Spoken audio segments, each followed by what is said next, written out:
There are a breadth of topics that I would love to discuss more, and whenever I have the opportunity to do so, I'll take it up. Like, I love me some metal music, so if Lemmy's in the news, Sabaton's in the news, Judas Priest, anything like that, I will go ahead and I will talk about it because it is something that I care about. Video games are along those exact same lines, and as I've stated multiple times, if you frequent the channel, I've been out of the business for probably 2015, so yeah, eight so odd years. Like, I came back to play Final Fantasy VII Remake. I thought it was really good. Then I played Kingdom Hearts 3 because it was something that was lacking, and well, Final Fantasy VII Remake was really good, but I've seen something come out recently that did in fact pique my interest, given the fact that I was a huge fan of the original when it did come out. Highly recommended. It's something that I remember playing to this very day. The original Spider-Man 2 on PS2, what was that, 2004 or 2005? It was around Canadian Thanksgiving, obviously. I rented it from the movie gallery that I would eventually go on to manage before, video rental places ended up going out of business. It was a style at the time, but yeah, I remember renting it for a weekend and plowing through everything. I think I about 100%ed it. Man, that was fun as hell. And then when Insomniac rebooted or got access to the Spider-Man license and made their first go of it on PS4, I think I bought it, and I don't know, maybe around Christmas if I have the time to play a game or something like that, I'd be interested because I hear incredibly good things about the original. I hear that the web swinging is fantastic, and the story in the first one was pretty good.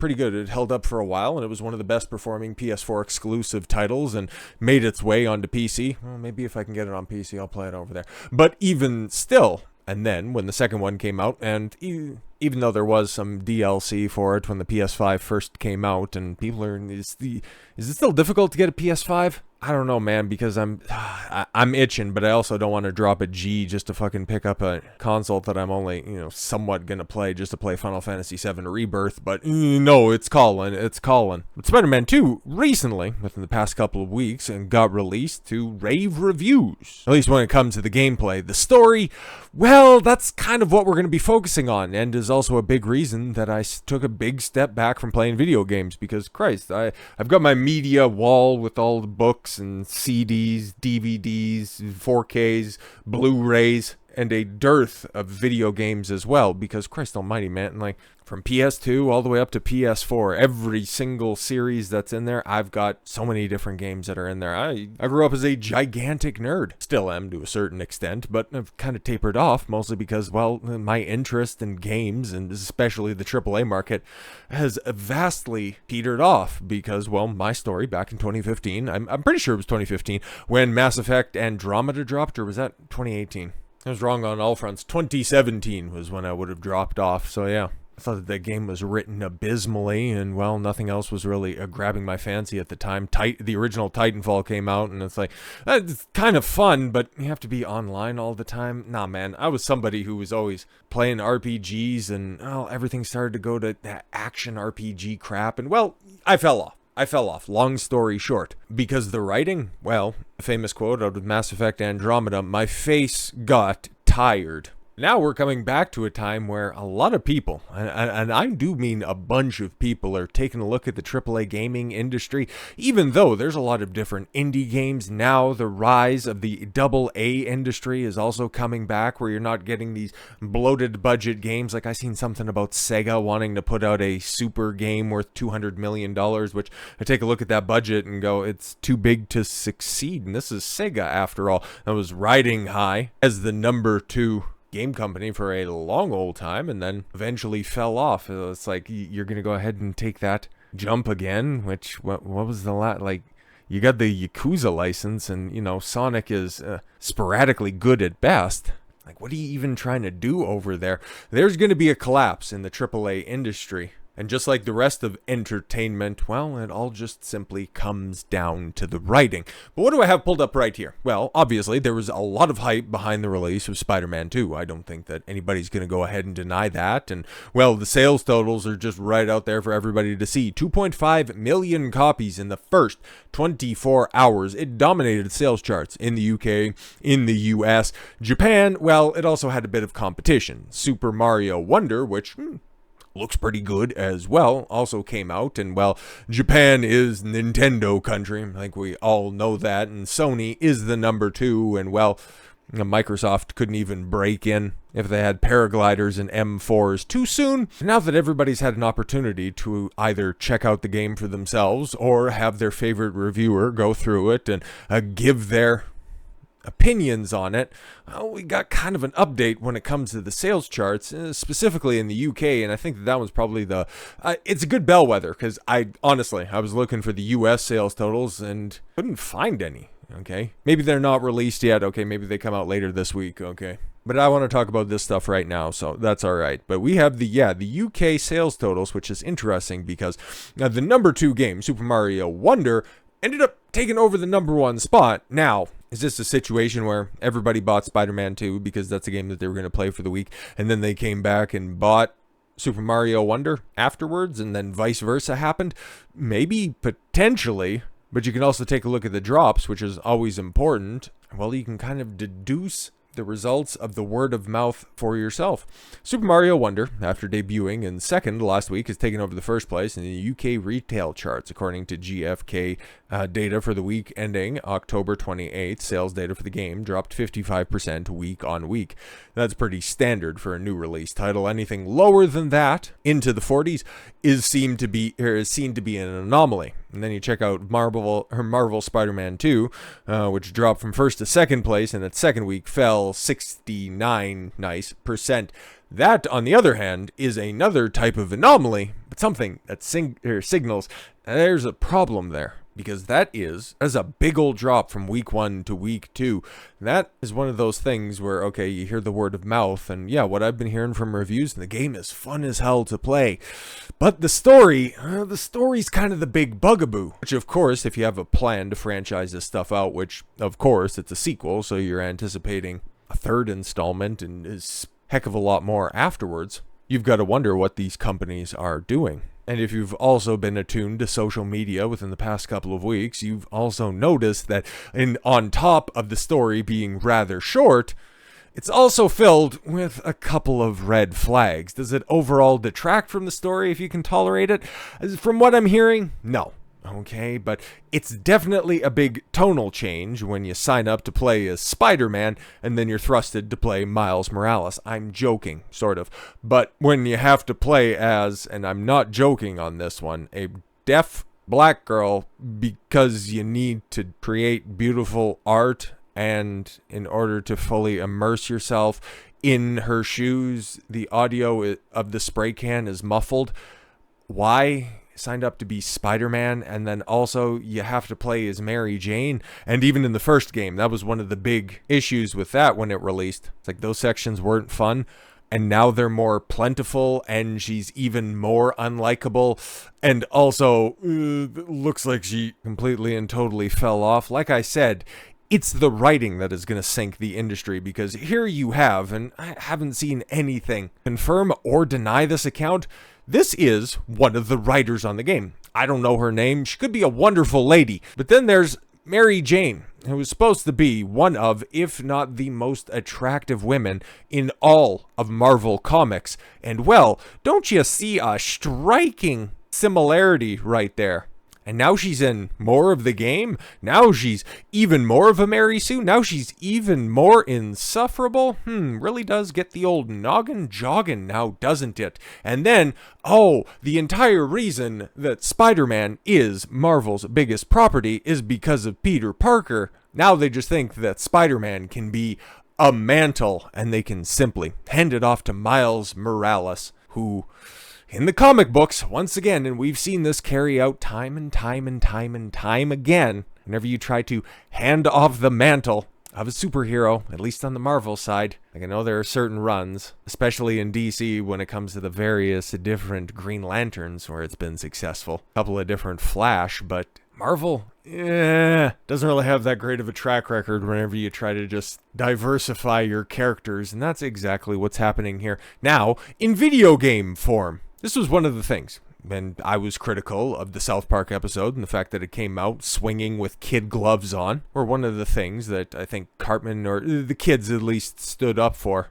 after the scene where all the race swapping came out, and they were standing up for Miles Morales as a well-written, differentiated character, and they have nothing wrong with that. It's just you race swapped Cartman for absolutely no reason, and well, that's not our friend anymore. But Miles Morales, every single one of his comic book runs have been canceled in record time. Now, I understand comics aren't video games. I think that's very apparent to everybody who's ever consumed either medium, but we've seen this type of failure take place with the current Marvel Cinematic Universe and the fact that it is a smoldering shitpile at the moment, all on the back of diversifying your characters. Making Thor, Mighty Thor, Lady Thor, whatever the hell you want to call it, Thor. Chris Evans wanting his out as Captain America, handing the shield off to an already established superhero. But no, that's fine. You don't need to be Falcon anymore. You can just go ahead and be Captain America. It's not a handover. I'm sorry, it's not a handoff. It's not leftovers.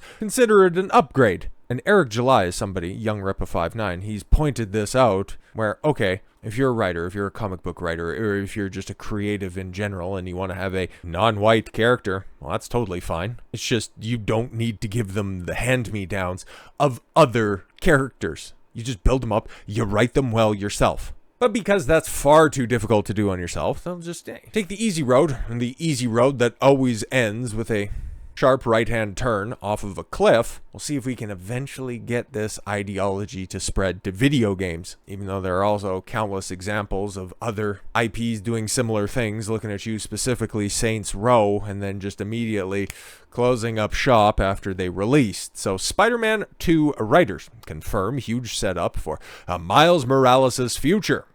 Still feels surreal. We have two Spider-Men at your disposal in Spider-Man 2. Well, no. You've got Peter Parker Spider-Man, and you've got Miles Morales.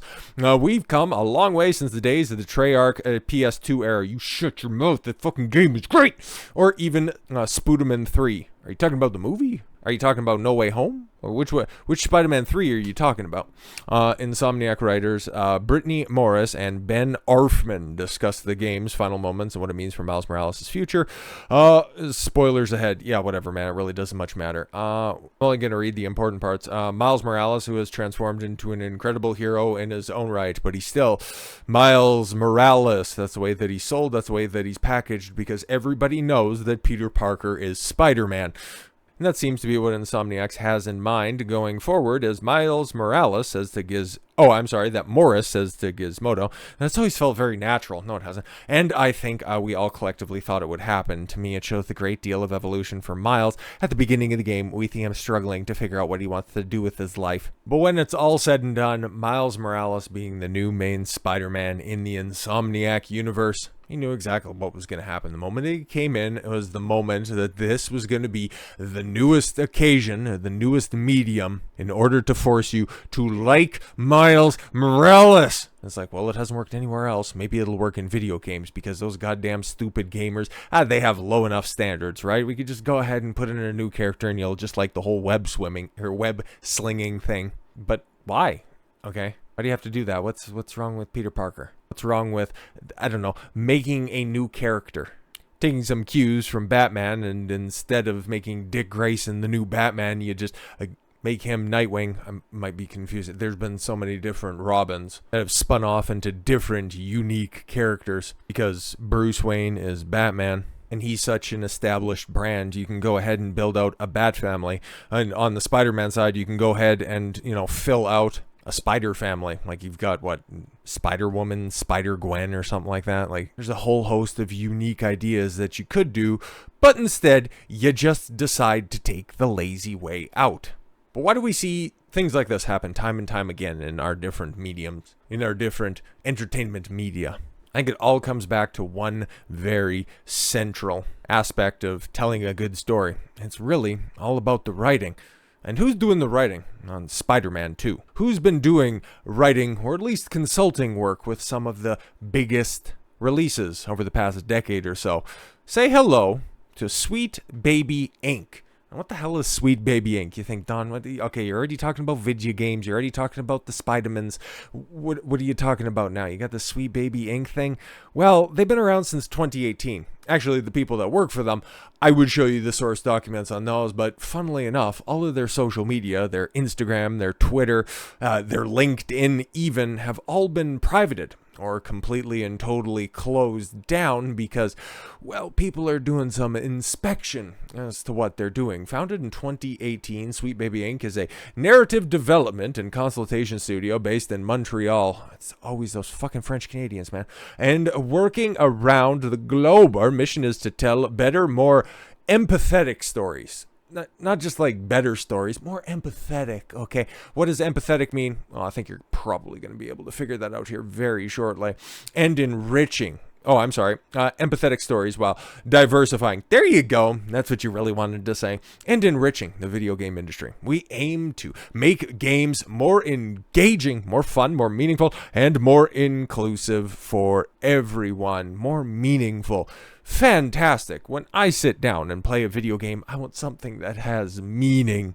No, man, engaging and fun, that's totally fine. That's what you look for when you play a video game. Meaningful and inclusive? Yeah, I don't think so, man. Nobody was really looking for the meaning behind Mario traipsing through the Mushroom Kingdom to rescue the princess. Okay, nobody was looking for a more inclusive hedgehog when he was collecting all the rings, unlocking the powers of the Chaos Emeralds to become supersonic. But this is supposed to be for everyone? Well, if it's for everyone and you're trying to appease everyone, what's the old saying? Oh, you try to appeal to everybody and then you end up appealing to nobody. And, well, as a lot of people have pointed out, this just nicely and succinctly highlights it. This thread on NeoGAF, before someone accuses me of equating diversity and inclusion with cancer. Well, it is. That's all right. He's totally fine, kid. We'll let him cook.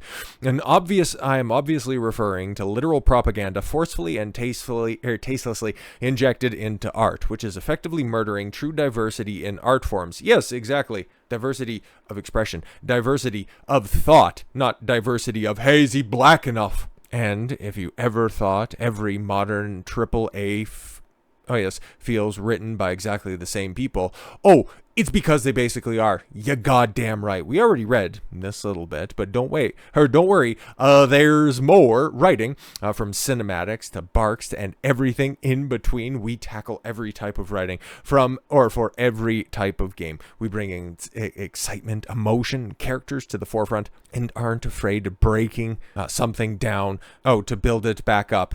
Exactly. We do cinematics, dialogue, UX writing, arcs, copywriting. Sorry, what? Narrative. Oh, okay, cool. This is what they're trying to break down, right?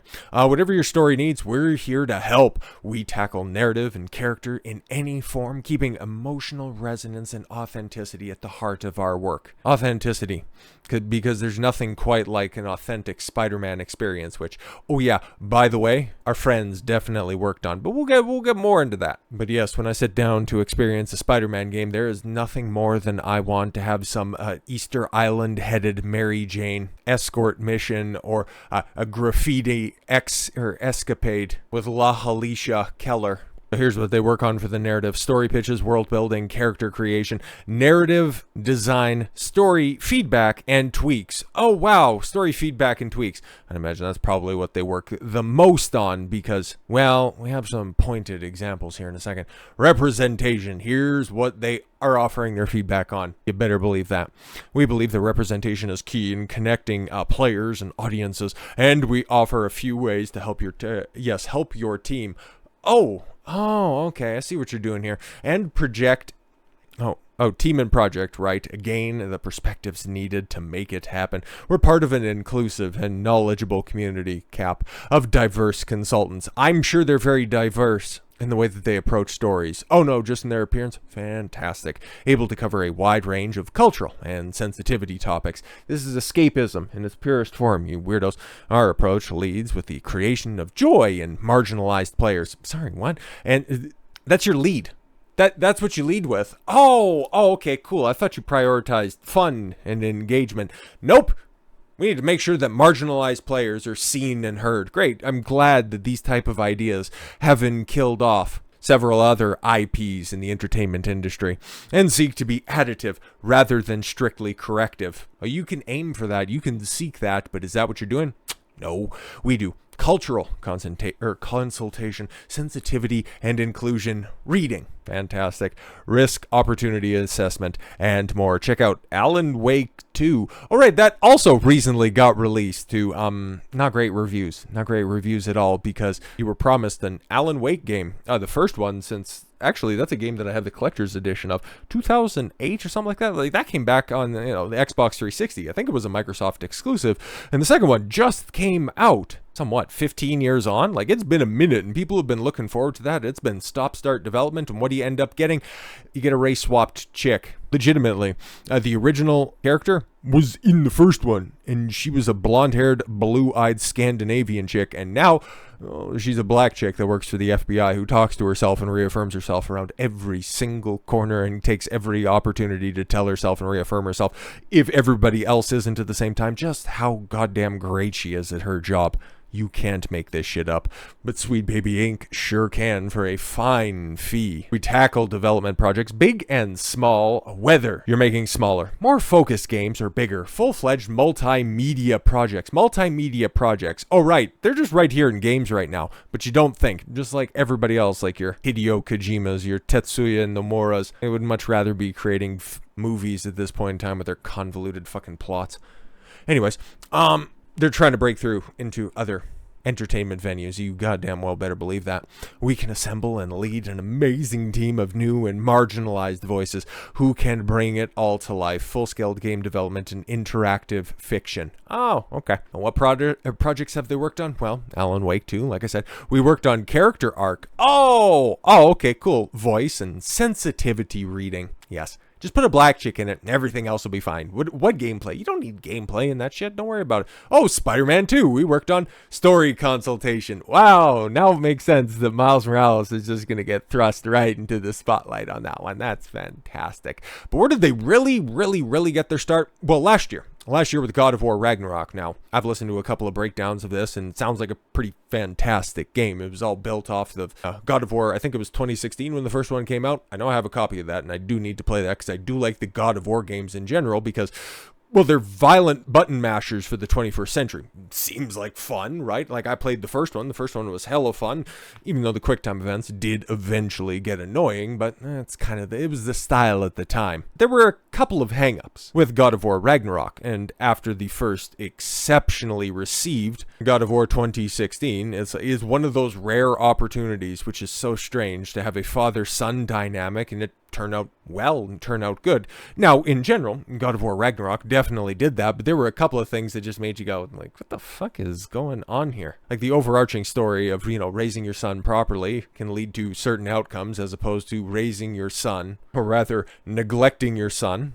Without spoiling anything, from what I've seen from the breakdowns that I've watched, I would highly recommend this. I won't spoil anything, but I'll just keep it high level on that one. There was one character that just shows up in the game. It does have some story importance, but you get a black chick in a game that's supposed to be about Norse mythology, and a lot of people just hand wave that away, going, it's fine, there was something, it's fine, it didn't detract from the game or anything like that.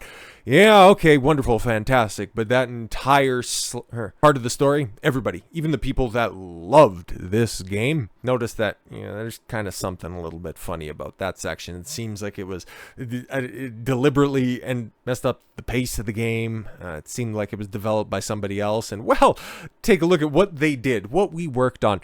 Narrative and character consultation. Oh, the Angrboda character. Oh, there you go. With a focus on representation. That's all they care about, man. And because God of War Ragnarok was received exceptionally well, prior to Spider-Man 2, like it says right here, was the best-selling game in a 24-hour period for Sony first-party titles. Well, guess what? They ended up getting more work. Sweet Baby Inc. ended up getting more work off of that. And oh yeah, they have the tendrils in every single one of your favorite mainstream gaming company, man. Every single one of them. Every single one of them. This is why, like it's pointed out right at the top of this, if it feels written by exactly the same people, it's because they basically are. Yep, you get these consultation companies that come in through the side door, left open by the human resources department, by the people that have weaseled their way in, not because they're passionate about their work, but because they're passionate about certain endeavors, and then you just end up with a company that's on the same trajectory as the likes of CD Projekt Red, who welcomed this shit in after having banger after banger after banger, ending up releasing Cyberpunk 2077,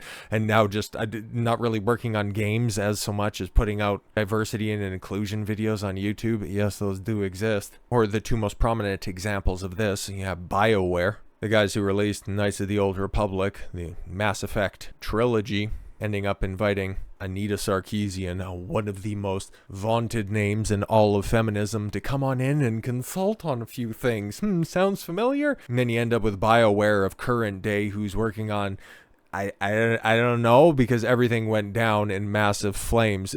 Trust us, guys. Dragon Age 4 is definitely coming out sometime. Yeah, no, I think so, right? And then, of course, Naughty Dog, okay? The guys who made Crash Bandicoot, the original ones on the PlayStation, the original PlayStation. And then ended up gaining a massive prominence with the Uncharted trilogy on the PS3. Fantastic games, man. I got the collector's edition of, I think that's Uncharted 3 that I have over there. Uncharted 2 is fantastic. The first one's kind of clunky, but it's still pretty good, all things said and done. And then they also did, the first Last of Us game, which was, the gameplay was pretty antiquated, but the story was pretty decent. I know a lot of people, flate that game, saying that it's the greatest thing ever, but also, those were games who were written by people who were passionate about video games, and actually the lead writer on a lot of those projects was Amy Hennig. Yes, a woman. I'm giving a woman credit? What day is it? Anyways, it ended up getting taken over, and who ended up coming in and consulting on that? Oh, right, Neil Druckmann ended up taking over writing responsibilities, pushing Amy Hennig out the door. Don't worry about that, because we have Anita Sarkeesian coming in and lending some of her credibility to our projects. It ended up with an insufferable character into the otherwise well-regarded Uncharted 4. Notice a pattern here, and then, for no good goddamn reason, at the end of Uncharted 4, fucking Christ, it came out about a decade ago at this point in time, okay, I'm not spoiling anything, but instead of having Nathan Drake have a son at the end of the game, just because, it didn't matter, guys, who cares about that? Now he has a daughter. What's the word on Uncharted 5? Even though it was a great, brother story there, you ham-fisted in a strong, empowered black woman for the sake of diversity, even though you have fucking Chloe right there, who's a great character in her own right. And how did Naughty Dog follow up with that great success that everybody looked at and it was like, it's so stunning and brave. It was such a great game, and nobody talks about Uncharted 4 anymore. They followed that up with, unpopular as all hell, and another game that was on that, breaking 24-hour sales records. Here it is right there, The Last of Us Part 2. Something that sold like gangbusters until everybody went, this isn't like the first game that we played. This is absolutely terrible. This is basically a misery simulator. I think we're probably not that far along when it comes to the Spider-Man games. Probably got to wait for one more of those. And Spider-Man 3 comes out, and then Sweet Baby Inc., the current incarnation of feminist frequency, gets its tendrils in there. Then everybody looks back and it's like, no, Spider-Man 2. Oh, is that where all the problems started? Oh no, why didn't anybody sound the alarm then? Trust me, they were. You just didn't care about it because my web slinging game. Take it from a pro. Take it from somebody who's been there, who's seen the signs of cultural rot, and just bowed out of the game. But now I have a voice of my own. I'm gonna go ahead and raise the alarm because I would love to come back to video games. I would love to have the opportunity to play some, but in the current landscape, from what I'm seeing out there, yeah, man, there's a lot of problems that need to be fixed right now. If I want to play anything, I'll be playing old games. I'll be playing pre-Final Fantasy X Final Fantasy games if I want to play any of those. Because at least I know that those were written by Japanese guys who didn't give a shit about current day modern audiences' Western sensibilities. So with all that said, thank you all very much for the gift of your time. I've been Don Consuelo. I want you to follow your gut and get after it. Take care, everyone.